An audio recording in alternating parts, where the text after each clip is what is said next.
présente un nouveau tutoriel sur EBP Pay bâtiment. Une fois donc vous avez créé votre dossier, la première étape lorsqu'on démarre donc ensuite dans EBP Pay bâtiment 2015, c'est vraiment de paramétrer les informations société. Vous pouvez donc paramétrer les informations société dans le menu ici paramètres. Vous avez, voyez, ce qu'on appelle un Open Guide, où vous avez ici le bouton information société. Donc nous allons voir là toutes les options qu'il faut vraiment renseigner avant de créer des salariés ou faire des bulletins de paye. Nous allons donc voir vous voyez ici toute l'arborescence qu'il faut renseigner dans les informations société. Alors au niveau administration, ces informations, en fait, on les avait lorsqu'on a créé le dossier. Donc, si vous n'avez pas renseigné à la création du dossier, vous pouvez très bien les renseigner à ce niveau-là. Donc là, par exemple, je vais saisir un sirène. Donc, ce n'est pas le siret avec les 5 derniers. Voilà. Donc, ensuite, on laisse vraiment la fraction 1 pour la DADSU. Donc là, pour la DADSU, si vous voulez faire, mettons, le DI pour les DUS, vous laissez cocher. Si vous voulez utiliser les données de l'expert comptable pour les déclarations, vous cochez ici, dans ce cas-là, on verra tout à l'heure tout ce qui va concerner votre expert comptable, et dans ce cas-là, au niveau, je dirais, du déclarant, il ira chercher toutes les coordonnées de votre expert comptable. Ici, c'est ce qu'on appelle le CRE, c'est pour le compte rendu d'exploitation.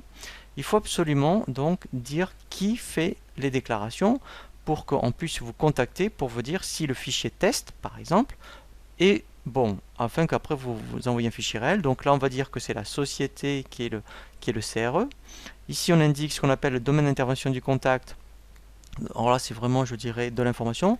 Donc là, si vous mettez informatique, administratif, faute, il n'y a aucune incidence. Ici, c'est pour les VLU, donc là, ça ne concerne pas le bâtiment. Et vous voyez qu'ici, vous avez bien le plan de paye bâtiment. Donc il faut absolument que ça soit coché. Au niveau du déclarant, voilà, donc là, ici, il reprend donc les informations société. Alors après, on verra justement si la seconde étape après les informations société, c'est de paramétrer l'établissement. Donc on le verra dans le tutoriel suivant. Donc tout ce qui est préférences graphiques, là, vous n'avez rien à toucher. Les préférences utilisateurs. Donc là, c'est un confort d'utilisation. Ça va être des messages d'avertissement. Ou ici, vous voyez par contre des calculs automatiques. Alors, moi, je vous conseille de cocher ici. Vous voyez, dès que vous allez saisir des variables, on verra après ce que ça veut dire, hein, saisir des variables dans le bulletin, eh bien, il va recalculer le bulletin. Sinon, il faut toujours penser à faire calculer. C'est un peu fastidieux. Ici, c'est pour les congés payés. Donc, vous pouvez avoir un message d'avertissement si un salarié les prend par participation et si éventuellement, au niveau des CP restants, ils sont en négatif. Donc là, après, très important, là, ça va détecter s'il manque une rubrique par rapport à un organisme. Donc là, c'est pareil, hein, s'il y a un organisme qui n'est pas présent dans les rubriques.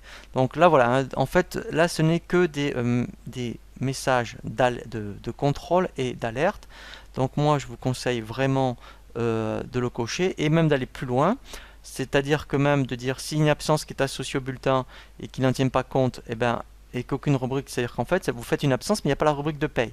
Et donc, il va vous mettre un message d'alerte. Donc, même ça, il faudrait que ça soit coché par défaut. Et là, appliquer les contrôles des organismes, effectivement, qui sont créés sans profil, eh bien, lui, en fait, il va détecter s'il y a bien les organismes par rapport aux cotisations, et même si vous n'utilisez pas de profil.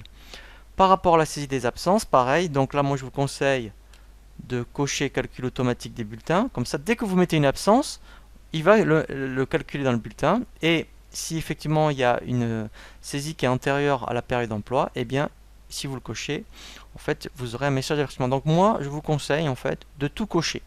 Voilà, pour faire bref. Préférence générale, ici c'est par rapport au nombre de bulletins, donc si vous en voulez 2 par salarié, vous indiquez 2. Vous pouvez donc gérer les duplicata en impression de bulletins, donc on verra même, vous pouvez même dire quand un salarié vous redemande une édition, eh bien, si vous cochez afficher la mention duplicata, ça apparaîtra bien en haut au lieu de bulletin de salaire. Il y aura bien marqué duplicata. Donc là, pareil. Là, c'est par exemple pour autoriser les caractères supplémentaires et masquer les compteurs.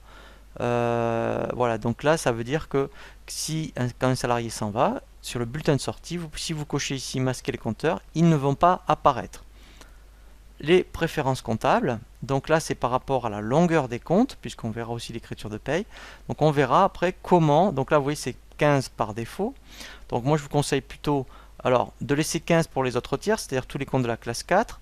Et les comptes généraux, on verra, ce sera les comptes 6. Donc là, vous pouvez très bien mettre 6. Et cocher à droite par des zéros. C'est-à-dire que si vous mettez, admettons, un 645 quelque chose, eh bien, si vous les mettez 645 1, il mettra 645 100. Libellé des écritures, ici, c'est par rapport au transfert des écritures de paye. Donc là, vous avez vraiment, vous voyez, quand vous allez faire le transfert, les accolades, en fait, vous voyez, ça vous dit à quoi ça correspond. Donc au moins, eh bien, vous verrez exactement, par exemple, lorsque vous faites une audit de paye, vous voyez, donc il y aura marqué salaire, si accolade 0, il y aura période de paye, donc il y aura marqué salaire janvier 2015, vous voyez, après pareil pour le tiers, donc il y aura salaire janvier et le 1, donc le 1 c'est le nom de l'organisme, ça pourrait être sécurité sociale, retraite, etc. Les comptes salariés, donc là c'est comment vous voulez-vous effectivement construire ce qu'on appelle les comptes 421. Est-ce que quand vous avez créé une fiche salariée, vous voulez qu'au niveau du compte comptable, vous mettez le 421 et le nom du salarié. Si vous mettez le racine plus matricule, donc s'il y a le 001 par exemple au niveau matricule, il mettra 421 001. Alors, c'est vrai qu'en règle générale, on met plutôt le 421 et le nom du salarié. Et si donc vous voulez aussi distinguer les acomptes, c'est le même principe. La provision ensuite pour les congés payés. Donc là, puisqu'il est capable de générer la provision sur des congés payés, des provisions, et bien en fait ici vous pouvez même avoir l'écriture de paye. Au niveau de l'analytique, donc on verra après effectivement un tutoriel destiné à cet effet, puisqu'on même sur la paye on peut faire de l'analytique. Ici donc au niveau du cabinet, donc là c'est vraiment important si dans l'administration vous avez dit que le déclarant c'est votre expert comptable. Donc dans ce cas-là ici, il faut le renseigner. Donc là vous voyez ce n'est que de la saisie.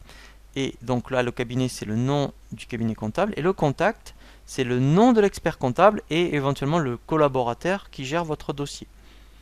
Les événements salariés, donc là ce sont tous les événements par défaut pour la DADSU, donc là on n'a pas de raison de modifier quoi que ce soit. Voilà, donc on verra après en fin d'année justement comment générer les DADSU.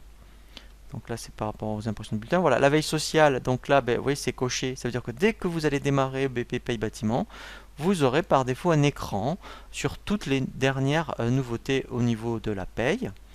Les options de paye, donc là ce sont les chemins par défaut lorsqu'on va générer les fichiers pour la DUX, la DADSU, enfin voire pour la MSA quand on a ça, pour les fichiers de virement. Voilà, et les fonctionnalités disponibles, voilà, donc ça on avait la création du dossier, donc si vous en aviez décoché quelques-uns, on peut décocher ou recocher à tout moment des modules que vous pouvez activer ou désactiver. Voilà, donc là, lorsque vous êtes arrivé là, voilà, les informations société sont bien paramétrées. Nous allons voir maintenant effectivement comment bien paramétrer votre établissement principal, notamment pour bien indiquer tout ce qui va concerner tous les organismes dans lesquels vous cotisez, tout ce qui est aussi, admettons, pour les TOAT, pour la médecine du travail. Voilà, donc c'est vraiment une fonctionnalité très très importante lorsqu'on a fini les informations société.